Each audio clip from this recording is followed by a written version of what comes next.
Simplifying the sine of a plus b.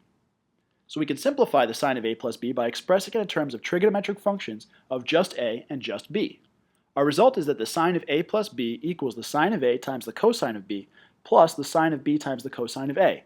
We're going to prove this result here. So we'll do that by drawing two triangles, two right triangles.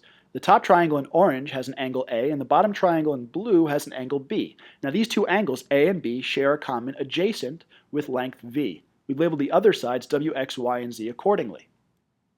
Now we can calculate the area of these two triangles combined, which form a larger triangle, two different ways.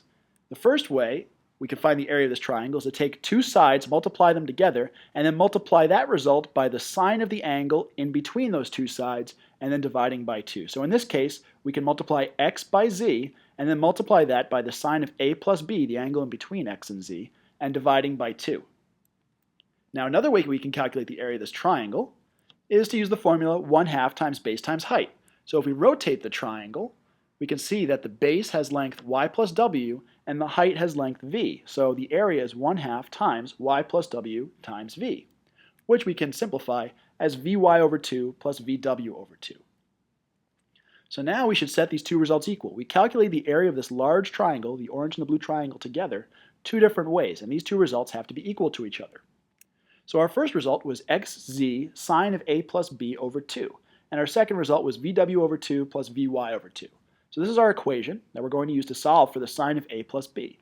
Now first we can multiply it through by 2 to get xz sine of a plus b equals vw plus vy.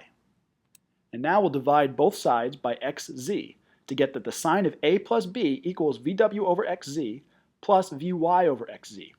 Now we want to get sine of a plus b in terms of just the angles, or just functions of the angles a and b, since we drew in vw, x, y, and z just to help us out with some of the trigonometry.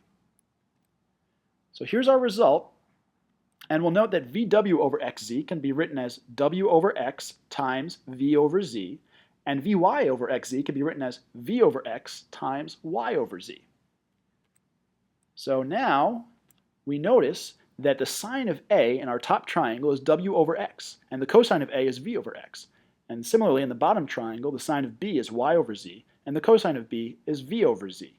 So we can plug in these four terms here into the above equation to get our final result, that the sine of a plus b is equal to the sine of a times the cosine of b plus the sine of b times the cosine of a. Now if you have trouble remembering this, here's a way to do it. When you have the sine of a plus b, just write down sine times cosine plus another sine times cosine. And in the first sine-cosine pair, just fill in a and b and remember to switch them in the second one.